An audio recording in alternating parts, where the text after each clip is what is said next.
성경을 읽을 때 행간을 읽어내는 것은 참 중요합니다. 진짜 말하고 싶은 의도는 행간에 들어있는 경우가 많기 때문인데요.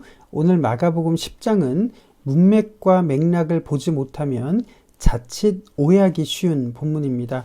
마가복음 10장 1절에서 16절에는 두 내용이 있습니다. 하나는 이혼에 대한 논쟁과 13절부터 16절에는 어린아이를 가리키면서 하나님의 나라가 이런 자의 것이라고 하신 두 장면입니다. 맥락 없이 이 본문 속에서 한 구절만 가지고 이혼을 해도 된다 안 된다 라고 말하는 것이 옳을까요? 혹은 하나님 나라는 어린이가 주인공이다 라고 말하는 것이 옳을까요? 그것을 함께 생각해 보고자 합니다. 마가가 맥락을 위해서 복선처럼 제시한 구절은 1절입니다. 보실까요? 예수께서 가르치실 때에 이 장소는 헤롯 안디바가 통치하던 영역이었고 그곳에 많은 무리들이 예수님께 몰려들었습니다. 그리고 바리새인들이 예수님을 시험하려고 이혼 문제를 꺼냈습니다.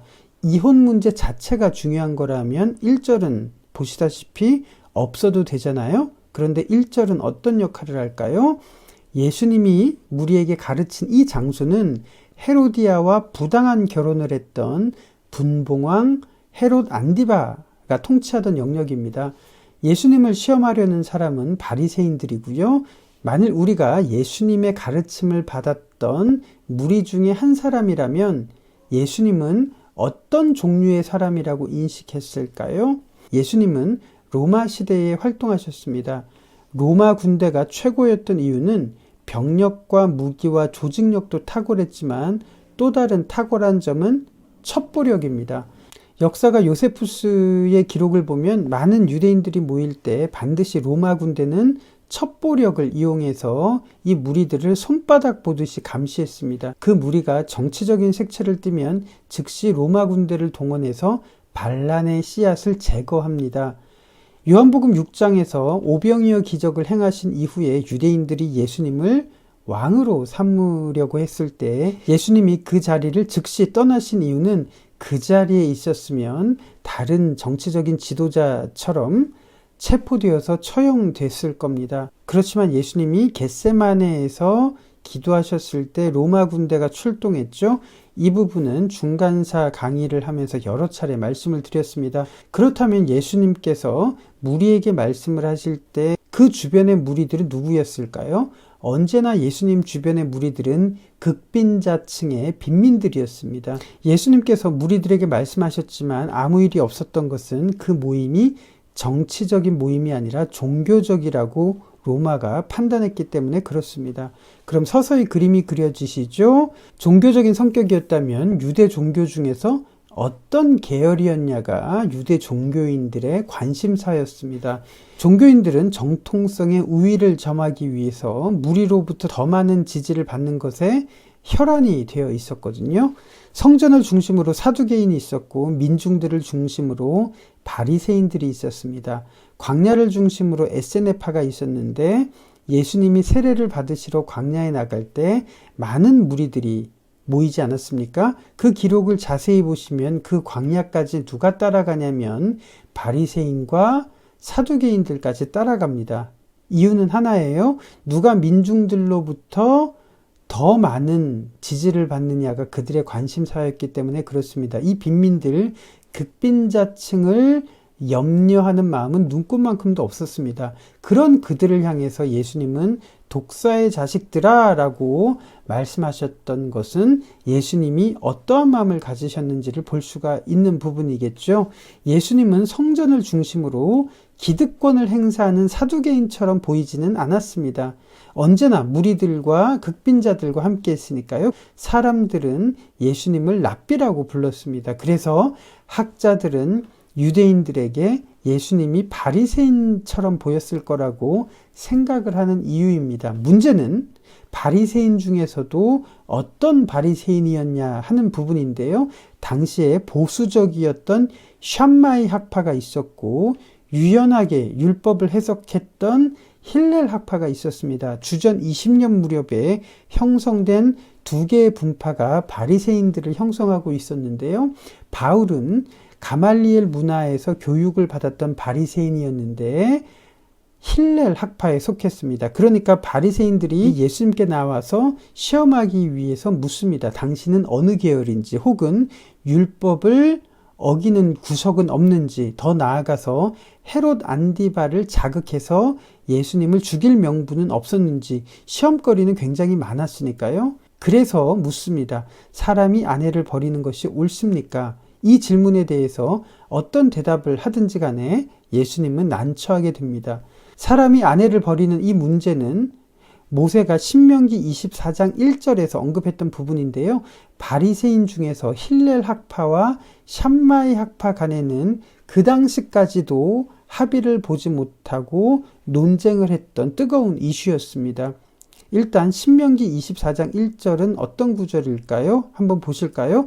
사람이 아내를 맞이하여 데려온 후에 그에게 수치되는 일이 있음을 발견하고 그를 기뻐하지 아니하면 이혼 증서를 써서 그의 손에 주고 그를 자기 집에서 내보낼 것이요 라고 언급된 구절을 두고 바리새인들끼리 논쟁을 벌였습니다. 수치되는 일에 대해서 율법에 엄격했던 샴마이 학파는 문자 그대로 아내가 간음했을 경우에만 아내를 버릴 수 있다고 주장을 했고요. 융통성 있게 해석했던 힐렐 학파는 수치되는 일을 폭넓게 해석하는 거예요. 기록을 보면 당시 유대 문헌을 보면 아내가 못생기거나 음식을 태우거나 하는 빌미만 잡아도 수치되는 일이라고 생각을 했거나, 혹은 다른 여자에게 관심이 있으면 그를 기뻐하지 아니하는 이런 증거가 되어서 수치되는 일이기 때문에 이럴 때에도 버릴 수 있다고 간주를 한 거예요. 이런 논쟁 속에서 여러분들이 한번 대답을 해보세요. 이혼을 해도 될까요? 안 될까요? 이것은 이혼을 해도 된다, 안 된다는 차원이 아닌 거예요. 예수님이 어떻게 대답하든지 율법에 대해서 비난을 받거나 정치적으로 문제가 생기는 상황에 처한 겁니다. 예수님께서 이 대답을 하셨던 바로 그 장소는 헤롯 안디바가 다스리던 장소였고요. 안디바는 이혼을 하고 헤로디아와 부당한 결혼을 했기 때문에 세례 요한처럼 죽을 수도 있는 바로 그러한 상황입니다. 그러니까 이것은 바리새인들이 정말 궁금해서 물어본 것이 아니라 어떻게 해서든지 예수님을 올무에 빠뜨리려는 계략이 있었던 겁니다. 예수님은 이 바리새인들이 이혼 문제에 대해서 논쟁하는 것에 분노했던 것이 아니라 이 사람들이 여성들에 대해서 어떻게 인식했는지 그것에 대해서 분노한 겁니다. 예수님은 그들의 마음이 완악한 것을 아셨어요. 그래서 즉각적인 대답을 하시기보다 율법의 취지를 설명하시는 방편을 택하셨는데요. 모세가 아내를 버리라고 말했던 신명기 24장의 맥락은 여자를 물건 취급하지 말고 마음대로 내다버리지 말고 반드시 합당하고 공식적인 수치가 있을 때에만 이혼 증서를 주라고 한 것이 이 신명기 24장의 강조점입니다. 모세 시대부터 예수님 시대까지 여성은 법적인 보호를 받지 못하는 약자였기 때문에 그렇습니다. 그래서 모세는 이혼 증서를 써주라고 했던 것은 반드시 합당한 이유가 있을 때만 하라는 여성을 최소한으로 보호하려는 의도가 담긴 겁니다. 그러나 반대로 남자가 음행했을 경우 여자가 남자에게 이혼 증서를 써주는 일은 없습니다.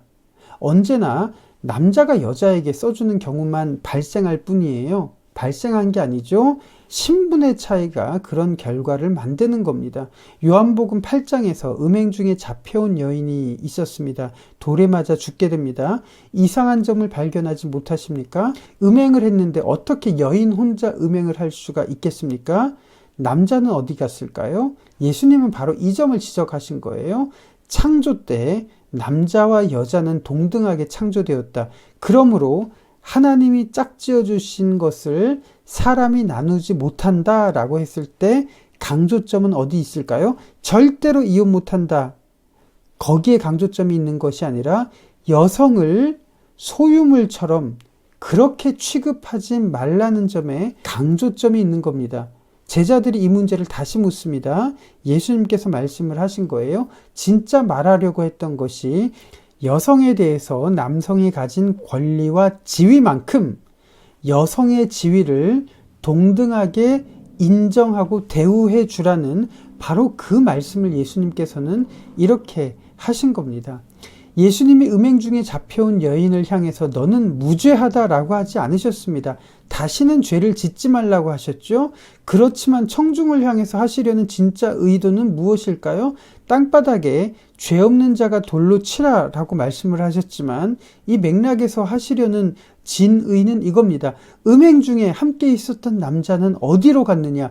왜 너희는 똑같은 사안에 대해서 여성들에게만, 약자들에게만 이토록 잔인한 것인가? 그것을 예수님께서는 말하고 계신 거예요. 참 마음이 아픈 것은 지금도 여전히 여성은 사회적 약자의 위치에 있습니다. 심지어 가정에서는 혹독하게 부당한 취급을 당하면서도 아내가 남편을 버리고 다른 데로 시집가면 간음을 행함이니라 이 한 구절만 달랑 가지고 와서 이혼을 한 혹은 이혼을 할 수밖에 없는 사람을 향해 칼날을 겨누거나 족쇄를 채우는 경우가 얼마나 많습니까? 이혼보다 더 중요한 것이 한 사람에 대해서 그 가치를 언급하시는 예수님의 강조점이 아닐까요? 제가 드린 이 말씀이 이혼을 해도 된다라고 들으셨다면 오해하신 겁니다. 앞부분을 다시 들어보셨으면 좋겠습니다. 본문에 대한 맥락과 사고력을 이해하셨다면 이 말을 이해하실 겁니다. 워낙 미묘한 사안이지만 12절만 달랑 떼어내서 사용하는 폐단을 막기 위해서 용기를 내어서 이 말씀을 드립니다. 11절에서 예수님은 헤롯 안디바와 헤로디아가 다스리는 영역에서 목숨을 걸고 그렇게 말씀하고 계셨습니다. 그렇다면 예수님께서 진짜 말씀하고 싶은 내용은 이혼하지 말라는 것이 부부 사이에만 한정된 것은 아닐 겁니다. 그 증거가 13절부터 이어지죠. 사람들이 그 진짜 의미를 알아들었기 때문에 그렇습니다. 제자들만 깨닫지 못하고 있었습니다. 사람들이 예수님께 어린 아이들을 데리고 옵니다. 제자들이 꾸짖습니다. 예수님은 제자들에게 이례적으로 분노하셨습니다. 하나님의 나라가 어린아이 같은 자들의 것이라고 말씀하십니다. 어린아이처럼 착하고 순수해야 된다는 의미일까요? 이 그림을 보시면 뭉크의 스승이었던 크리스티안 크로그라는 화가의 생존 투쟁이라는 그림입니다. 뭉크와 크리스티안 크로그는 독실한 기독교 국가였던 노르웨이의 화가였습니다. 그렇지만 이곳에도 빈부의 격차는 존재했었습니다. 빵이 배급이 되는데 깡통을 든 두 아이가 맨 뒤로 밀려나 있습니다. 한 덩이의 빵만 배급이 되는데 과연 이 아이들에게 돌아올 분량이 있을까요? 이 아이들의 눈빛은 어떻게 보입니까? 만일 이 그림이 그림책이라면 이 다음에 나올 장면은 어떤 내용일까요? 어린아이란 무엇일까요? 사회적으로 가장 연약하고 소외되고 경제적으로 무기력한 존재라는 바로 그 의미입니다. 그러니까 이혼 문제에 대해서 말한 것과 어린아이에 대해서 예수님께서 말씀하신 의미는 같은 연장선상에서 하신 말씀이라는 겁니다. 맨 앞에 드렸던 질문을 기억하십니까? 이 본문을 가지고 이혼을 해도 된다 안 된다의 논쟁을 하거나 혹은 어린이가 하나님 나라의 주인공이다 라고 주장하는 것이 과연 옳은 것일까요? 하는 문제입니다. 예수님의 의미를 생각한다면 논쟁이 아니라 어떤 가치로 접근해야 될지 우리들이 분별할 수 있을 겁니다. 정리를 해봅니다. 핵심이 무엇일까요? 예수님은 이혼 문제를 언급하셨지만 그 적용은 부부 사이에만 국한된 것이 아니라는 겁니다. 우리 사회에서 부당하게 차별 대우하는 모든 영역에 적용이 되어야 되는 문제일 겁니다. 부당한 취급을 받는 사원들, 노동자들, 여성들, 그리고 지금 이 순간에도 법적인 보호를 받지 못하고 사선에서 생계를 이어가는 모든 사람들을 향해서 예수님은 이혼 문제를 꺼내신 거예요. 하나님 나라는 바로 이런 자들의 것이라는 예수님의 진심은 바로 그들에게, 이러한 사람들에게 문턱과 차별을 내려놓고 우리와 동등한 시각으로 접근할 때 하나님의 나라는 이미 우리 곁에 와 있다는 것을 예수님께서는 지금 이 순간에 우리들에게 하신 말씀입니다. 오늘 연결체플에서 연결할 내용은 빅토르 위고의 가난한 사람들입니다. 어느 프랑스의 어부 가정의 이야기입니다. 심한 폭풍이 부는 날 밤 남편은 물고기를 잡기 위해서 바다 한가운데서 사투를 벌이고 있었습니다. 아내 쟈니는 5 아이들을 키우면서 가난한 생활을 이어갑니다. 밤을 새워서 바느질을 해도 끼니조차 이어가기 어려울 만큼 가난했습니다. 폭풍은 심하게 치는데 바다에 나간 남편은 돌아올 생각을 하지 않습니다. 한밤중이지만 바닷가에 나간 남편을 마중 나가려고 아내는 집을 나섭니다. 그때 쓰러져가는 시몬 아주머니의 집을 지나칩니다. 시몬 부인은 남편을 잃었고요.